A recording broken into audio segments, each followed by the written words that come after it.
Welcome back. আশা করছি আপনারা সকলে ভালো আছেন। তো এই সকল ধরনের ভিডিওগুলো এডিটিং করার জন্য আমাদের কিছু ম্যাট্রিক্স প্রয়োজন হবে। এর পাশাপাশি ক্যাপকাট অ্যাপ্লিকেশনটির প্রয়োজন হবে, যেটা ভিডিওর সার্চে পেয়ে যাবেন।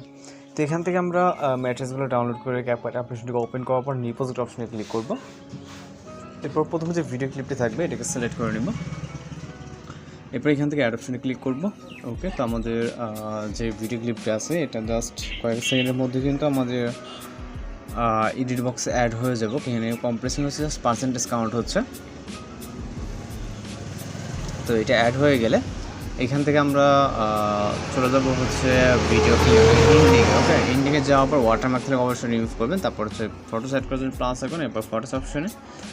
এরপর হচ্ছে আপনার যদি কোনো ফোল্ডার সিলেক্ট থাকে সেক্ষেত্রে আপনি ফোল্ডারে চলে যাবেন, অথবা আপনার যদি কোনো উপরে থেকে থাকে তাহলে আপনি সকল পিকচার শো করবে। জাস্ট আপনি ওইখান থেকে পিকচারগুলো কিন্তু সহজেই সিলেক্ট করে নিতে পারবেন। ওকে, তো আমরা এখান থেকে একটি ফোল্ডার সিলেক্ট করে যেখানে পিকচারগুলো আছে জাস্ট ওইখান থেকে মিক্সিং কিছু পিকচার সিলেক্ট করে নিব। এরপর অ্যাড অপশনে ক্লিক করবে। এরপর পিকচারগুলো ফরম্যাট অনুযায়ী ফুল ফ্রেম করব, জাস্ট যেটা যতটুকু প্রয়োজন। ওকে, যেটা যতটুকু প্রয়োজন হবে জাস্ট ফুল ফ্রেম করে নেব। ওকে,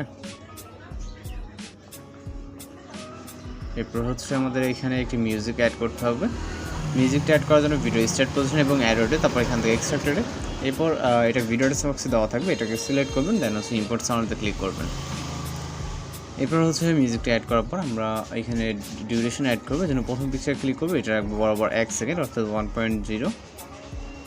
এরপরেরগুলো রাখবো হচ্ছে 0.8। এখান থেকে আমরা 0.8 ডিউরেশন দিয়ে দিব।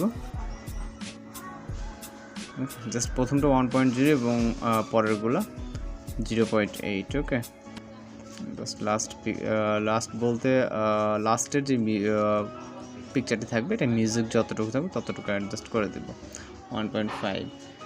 তো এবার হচ্ছে এখানে অ্যানিমেশন অ্যাড করবো, যেন চলে যাবে স্টার্ট পজিশনে। যাওয়ার পর এখান থেকে আমরা প্রথম পিকচার ক্লিক করবো অ্যানিমেশন। এরপর হচ্ছে আমরা কম্বোতে চলে যাব।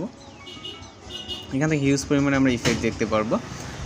অ্যানিমেশনের ভিতরে রাইট সাইডে চলে যাবে। এখান থেকে আমরা ডিস্টর্ট রাইট নামে যে অ্যানিমেশনটা পাবো এটাকে সিলেক্ট করে দেবো। ওকে, প্রতিটা পিকচারের জন্য ডিস্টর্ট রাইট, জাস্ট পিকচারে ক্লিক করবে এবং এখান থেকে নিচেটা সিলেক্ট করে দেব।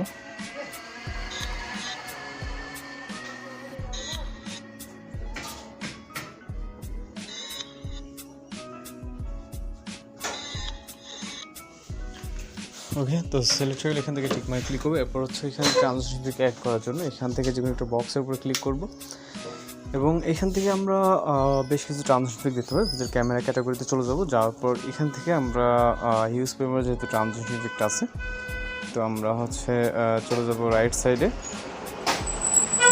এখানে আমাদের ট্রানজিশন ইফেক্টটাকে খুঁজে বের করতে হবে। ওকে, যেটা হচ্ছে ক্যামেরা ক্যাটাগরির মধ্যে আছে। তো এখান থেকে পুল ইন ট্রানজিশন ইফেক্টটাকে সিলেক্ট করে এখান থেকে অ্যাপ্লাই টু অলে ক্লিক করে টিক অপশনে ক্লিক করব। এবার আমরা একটা ওভারলে ভিডিও অ্যাড করার জন্য ফটো সিস্টার পজিশনে চলে যাবো। যাওয়ার পর এখান থেকে ওভারলে, এরপর হচ্ছে অ্যাড ওভারলে, এরপর হচ্ছে ভিডিওস অপশনে চলে যাবো। এখান থেকে আমরা আমাদের ওভারলে ভিডিওটাকে সিলেক্ট করে এখান থেকে অ্যাড অপশনে ক্লিক করব এবং এটাকে বক্স অফ দেওয়া অর্থাৎ ফুল ফ্রেম করে নেব। ওকে, দেন এখান থেকে ব্লেন্ড অপশন, তারপর এখান থেকে আমরা চাইলে লাইটিং অথবা ফিল্টারটাকে সিলেক্ট করে দিতে পারি। দেন ভিডিও ইন্ডিংটা অ্যাডজাস্ট করবো। এখান থেকে আমাদের মিউজিক যতটুকু অবশ্যই পিকচার লেয়ারটা ততটুকু রেখে দেন আপনি আপনার মতো করে এটাকে অ্যাডজাস্ট করে। ওকে, যেহেতু সামান্য একটু বাড়তি আছে যেটা আমরা অ্যাডজাস্ট করে নিলাম। তো এখন চলে ভিডিওটাকে প্লে করে দেখতে পারেন। সব কিছু যদি ঠিকঠাক থাকে ভিডিও রেজলিউশনটাকে হাজার আসতে রাখবেন। রাখার পর এখান থেকে এক্সপোর্ট অপশনে ক্লিক করে আমাদের ভিডিওটি কিন্তু লোডিংয়ে সেভ হয়ে যাবে। তো এই ছিল আজকের এডিটিং টিউটোরিয়াল। দেখা হচ্ছে পরবর্তী কোনো নতুন ভিডিওর সঙ্গে। ভালো থাকবেন, সুস্থ থাকবেন।